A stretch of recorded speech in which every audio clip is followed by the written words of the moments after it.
And as we're talking about the race for a White House seemingly coming to an end now with Donald Trump declaring victory here, we did want to remind you exactly, though, how the Electoral College is used to decide who becomes the next president of the United States. Brian Brox, assistant professor of political science at Tulane University, helps us bring that into focus. Good morning to you, sir. Good morning.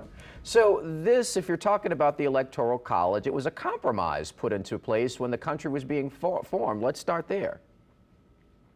Yes, the founders of the country did not really have a good idea for how to elect the president. They did not want it to be selected by Congress.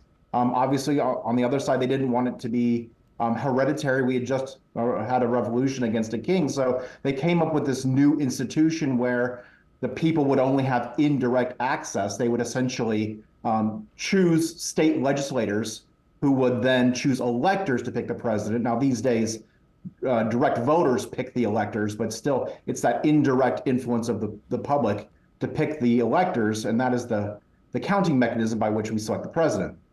And it also is an opportunity to prevent, potentially at least the thinking, then a state with a larger population having greater control over the other in terms of the decision that's made.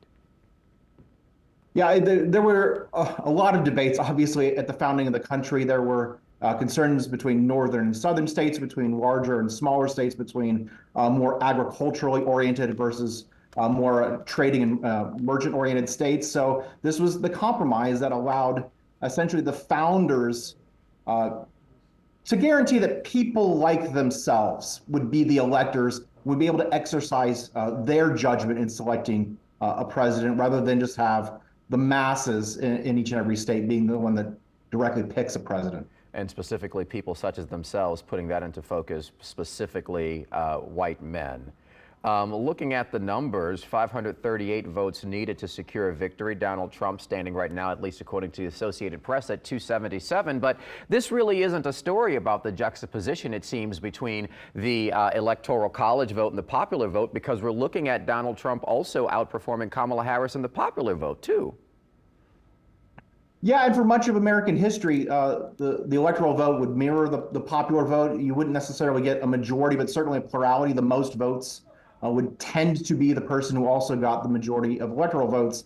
It's only been in the last couple of decades where we've seen this disconnect where traditionally Democratic presidential candidates had racked up big wins in the blue states, and on the occasions when Republicans won the presidency is because they were winning narrow margins in many of the swing states. So getting the electoral votes without necessarily ramping up the popular vote.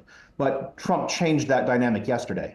Right, that was a swap. I mean, talking about Trump going back to 2016, Hillary Clinton won the popular vote, although Mr. Trump was able to come away with the Electoral College. And there were conversations then, and this conversation always comes around every so often about whether we still need the Electoral College. With this election, the 2024 election, what happens to that conversation, you think?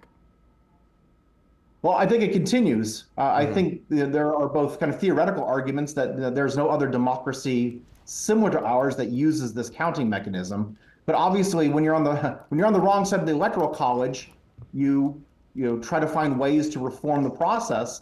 It's going to be very hard for Democrats to do that, since this would take a constitutional amendment. But there will be continued discussions about ways in which the rules could be adjusted in order to benefit your supporters and your party. Both parties do it when they're on the losing end, and for this next cycle, this will be the Democrats wrestling with their inability to succeed in the Electoral College. Yeah, most definitely, and their conversation there would be further dampered by the underperformance there in both the House and potentially the House, but also the Senate.